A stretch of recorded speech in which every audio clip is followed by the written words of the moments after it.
nag-iba talaga, nag-iba. And then, So, nasa you still puso, take yung mga maintenance, Doc, or ay nakatago na po. Sorry sa mga doktor ko, but pag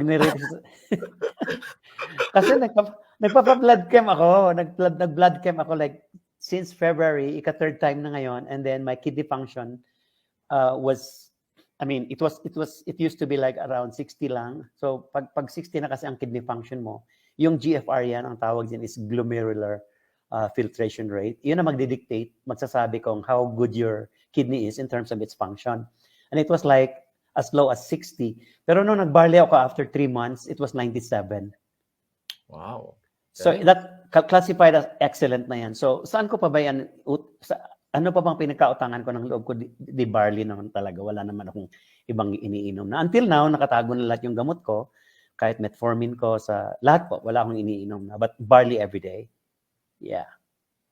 Ayun. Wow. Very inspiring, Doc. Doc Dante, salamat po sa time nyo, no? Nasa Sure po. US, It's an honor po. USA. Saan po ulit kayo sa USA, Doc? Arizona, yes po. Arizona. Ayan.